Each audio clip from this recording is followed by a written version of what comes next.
A manifestação que precedeu o Domingo Sangrento era popular e pacífica? A manifestação que precedeu o Domingo Sangrento estava bem longe de ser um movimento popular espontâneo. Não passava de uma turba de revolucionários profissionais patrocinados pelo governo japonês. Também estava bem longe de ser pacífica. Os livros de histórias não contam, mas houve barricadas e tiroteios. Os revolucionários estavam muito bem armados com rifles fornecidos pelos japoneses. E devemos lembrar que o primeiro tiro veio da multidão. Os historiadores brasileiros, em seus textos emotivos, sempre se esquecem de citar o grande e único idealizador da manifestação de 9 de janeiro, o espião japonês Coronel Motojiro Akashi.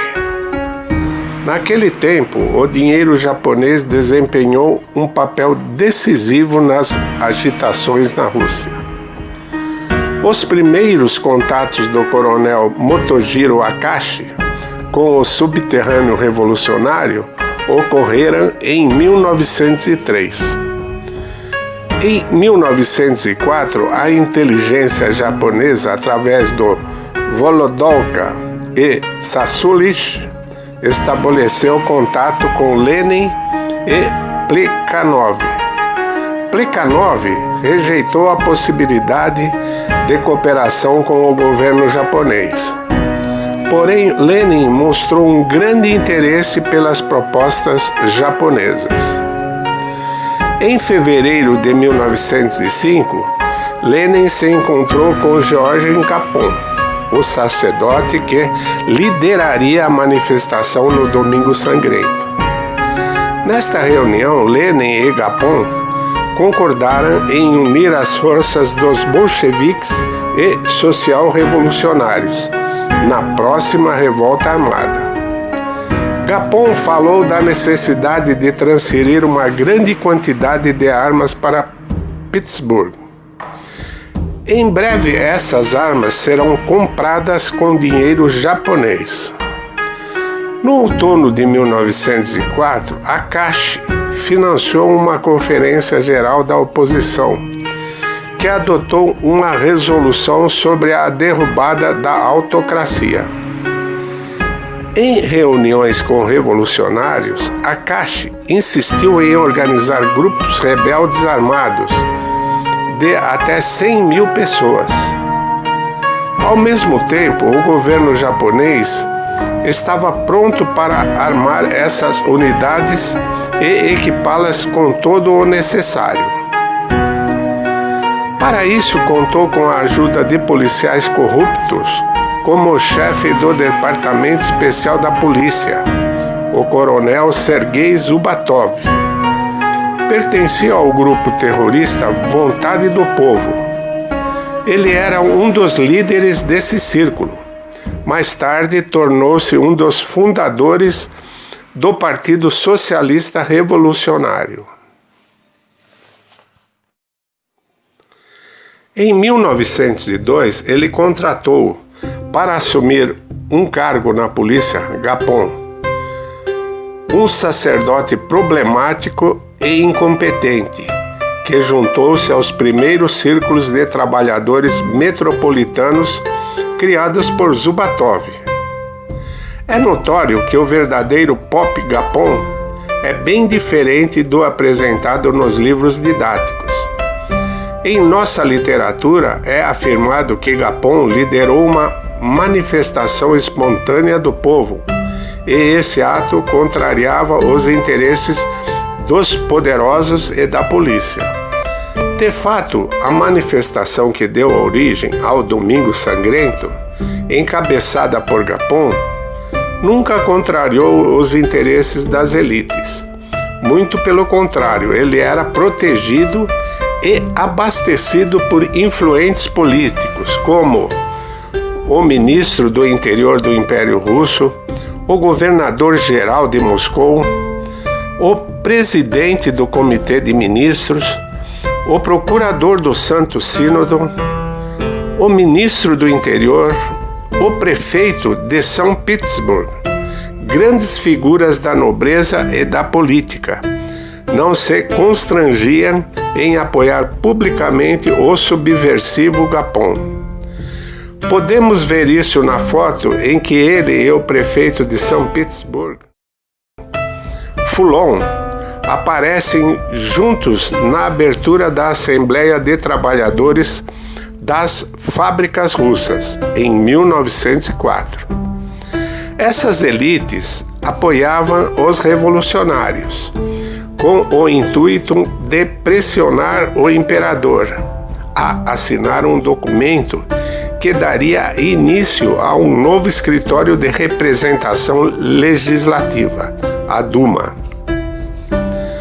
Com o apoio do prefeito de São Petersburgo, Foulon, e à custa do Departamento de Polícia, Gapon, em agosto de 1903, criou salas de leituras, que tornaram o centro revolucionário da Assembleia de Fábricas de São Petersburgo, cujo número aumentou de 30 membros em novembro de 1903 para 1.200 em setembro de 1904. Outro engano é afirmar que foi Nicolau II quem deu origem à ordem para que os soldados atirassem na multidão, pois Nicolau II nem mesmo estava no local do confronto. Em 6 de janeiro de 1905, em decorrência da comemoração das festividades da Epifânia, perto do Palácio de Inverno, houve uma cerimônia que teve a presença do imperador. Esta foi acompanhada de 101 salvas de tiros, mas por equívoco, as armas não foram carregadas com balas de festim. Os projéteis atingiram o Palácio de Inverno, danificando. Por ocasião da reforma, Nicolau II saiu de São Petersburgo para Tsarskoye Selo, uma antiga residência da família imperial russa, localizada 26 quilômetros ao sul da cidade de São Petersburgo. Isso ficava muito longe de onde na época estavam ocorrendo os acontecimentos que dariam origem ao Domingo Sangrento. Também é falsa a afirmação de que a manifestação era pacífica. O próprio manifesto apresentado por Gapon ao imperador testifica que se o imperador não cedesse às suas exigências, haveria um conflito armado. Podemos perceber isso no seguinte fragmento na tela.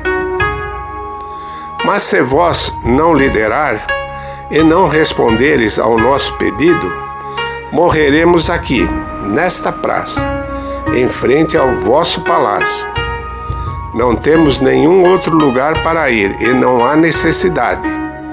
Temos apenas 2 caminhos, a liberdade e felicidade, ou o túmulo. Outras evidências de que a manifestação não seria pacífica foram fornecidas no livro de memórias do próprio Gapon. Se eu conseguir, darei com satisfação um lenço branco para Makhno, que trará alegres novas, e vai começar a grande festa popular. Caso contrário, vou jogar um lenço vermelho e dizer às pessoas que não há rei, e começará a rebelião popular. Gapon também disse na véspera do Domingo Sangrento: se eles não concordarem, então vamos tomar pela força. Se as tropas dispararem contra nós, nós defenderemos. Parte das tropas vai ao nosso lado e então vamos organizar uma revolução. Nós providenciaremos barricadas, invadiremos lojas de armas, abriremos as prisões, invadiremos as agências de telégrafo e telefone. O Partido Socialista Revolucionário prometeram bombas e os nossos levarão. Um grande momento vem para todos nós, não se aflijam, se as vítimas não estão nas áreas da Manchúria, mas aqui nas ruas de Pittsburgh. O sangue derramado fará a renovação da Rússia. E de fato, Gapon não estava blefando. Na manifestação pacífica foram encontradas 163 armas. Outra bobagem presente em muitos livros de história era de que os manifestantes se reuniram em procissão, levando cruzes, estandartes e ícones religiosos. Essa afirmação também é refutada nas próprias memórias de Gapon, em que ele confessa que no caminho para o palácio deu a ordem para os trabalhadores se dirigirem a um dos templos e roubarem ícones e estandartes. Veja na tela. Eu pensei que seria bom dar à manifestação um caráter religioso e imediatamente enviei os trabalhadores para a igreja mais próxima, para pegar estandartes e ícones, mas se recusaram a entregar-nos. Então eu enviei 100 pessoas para levá-los à força, e depois de um tempo eles os trouxeram. Quanto à petição, Gapon e seus revolucionários sabiam que o czar não estava em São Petersburgo e que não seria permitido o acesso ao centro, mas precisavam de um conflito. Eles violaram a rota da marcha acordada com a prefeitura e deslocaram-se para o Palácio de Inverno, com um objetivo bastante predatório. Os policiais que vieram ao encontro da multidão em vão tentaram convencer seus integrantes a não entrarem na cidade. Advertiram repetidamente que, de outra forma, as tropas teriam que atirar. Quando todas as exortações não levaram a nenhum resultado, um esquadrão do Regimento Cavaleiro Grenadier foi enviado para forçar os amotinados a retornarem. Neste ponto, o tenente Zoltewicz foi gravemente ferido por um tiro dos manifestantes, e o supervisor da ala foi morto. Posteriormente, foram dados mais 2 tiros, disparados de um revólver. Eles não causaram nenhum dano aos homens do esquadrão. Além disso, um trabalhador foi atingido durante o tiroteio. Esse tiro foi dado sem a ordem do comandante. Quando o esquadrão encontrou resistência armada, o capitão deu o sinal para disparar na multidão e voltou e se dispersou rapidamente, deixando mais de 40 pessoas mortas e feridas. Estes foram imediatamente assistidos e acomodados nos hospitais. Posteriormente, os agitadores começaram a espalhar cercas de arame, a construir barricadas e a jogar tijolos e pedras. Também houve disparos de armas de fogo contra a polícia. Durante as ações das tropas da ilha de Vasilivsk, foram apreendidas diversas pessoas por roubo e houve resistência armada por parte de 163 pessoas. Quanto ao número de mortos, foram de 96 pessoas, incluindo policiais, e 233 feridos. Infelizmente, os dados reais nem sempre são utilizados nos livros didáticos. Alguns chegam a afirmar que houveram milhares de mortos. Algo impossível, se considerarmos o tipo de arma utilizada na ocasião. Mas essa incrível facilidade em falsificar números, própria dos comunistas, não é algo novo. Um dia antes da manifestação foi impresso um folheto que narrava os futuros acontecimentos. Podemos ver este folheto na tela. E por mais bizarro que possa parecer, antes de acabar a manifestação às 5 horas do dia 9 de janeiro, foram distribuídos folhetos em São Petersburgo, que descreviam um tiroteio na Praça do Palácio, com cerca de 2.000 vítimas. Quem distribuiu os impressos sabia exatamente o que iria acontecer e silenciosamente preparou com antecedência toda a tiragem, pois seria impossível, mesmo com a tecnologia moderna, imprimir folhetos tão bem elaborados, com gravuras e cores, em poucas horas. Naquela época, essa façanha era algo ainda mais quimérico. Conseguir escrever e replicar milhares de cópias em tão pouco tempo. Construir um texto usando clichês de metal letra por letra. Especialmente no domingo, quando as gráficas não funcionavam. Além disso, como iriam enviar para várias regiões e fornecer aos distribuidores? Obviamente, este folheto provocativo foi feito com antecedência, no mínimo até 8 de janeiro. Para um bom historiador, um folheto profético que narra com vivacidade um acontecimento futuro é uma prova material irrefutável de que os ataques aos oficiais foram um ato premeditado. Mas, para um historiador não tão bom ou mal intencionado, esse folheto pode se tornar uma fonte histórica. E não tardou para que o folheto profético criasse seus apócrifos. Em um artigo, Lenin publicou em 18 de janeiro de 1905, em um jornal patrocinado pelos japoneses, que posteriormente foi amplamente lida na historiografia soviética, apresenta a cifra de 4.600 mortos e feridos. Outros números similares foram relatados por outras agências estrangeiras. Por exemplo, a agência britânica Lafan informou 2.000 mortos e 5.000 feridos.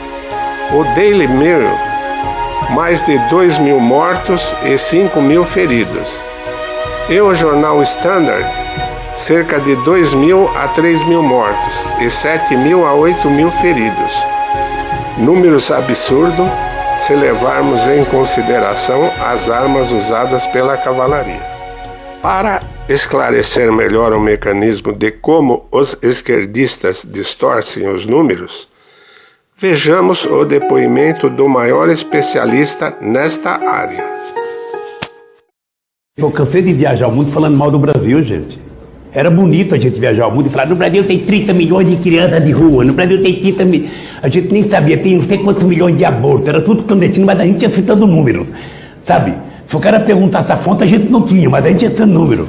Eu não esqueço nunca, eu estava debatendo, o Roberto Marinho e o Jaime Lerner em Paris. Mas eu estava dizendo, porque no Brasil tem 25 milhões de crianças de rua. Eu era aplaudido calorosamente pelos franceses. Quando eu terminei de falar, o Jaime Lerner falou assim para mim: ô Lula, não pode ter 25 milhões de crianças de rua, Lula.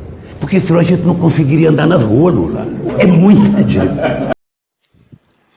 Após os acontecimentos, nenhuma medida repressiva foram tomadas contra os trabalhadores que participaram da rebelião.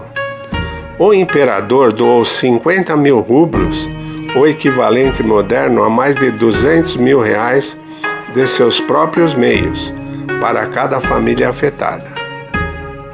O imperador demitiu o ministro Muraviev, bem como o prefeito Fulon de São Petersburgo.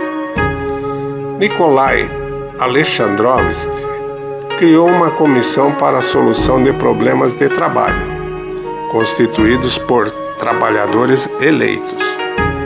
O czar também apoiou a ideia de criar o Conselho dos Trabalhadores de Petersburgo. Infelizmente, o próprio conselho estava completamente nas mãos dos revolucionários. Sua criação e atividades foram financiadas pelo talentoso espião alemão Alexander Pavlos, e o líder do conselho foi o revolucionário marxista Levi Trotsky. E você, conhece algum político que, como Lenin e Gapon, distorcem números e se aliam a estrangeiros contra a sua própria pátria?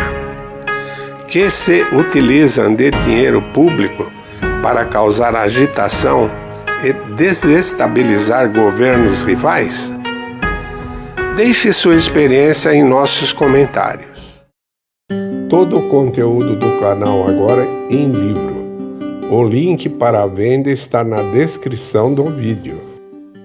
Quer saber mais sobre a Rússia Imperial? Inscreva-se em nosso canal e ative as notificações. Não se esqueça do like. Até o próximo vídeo.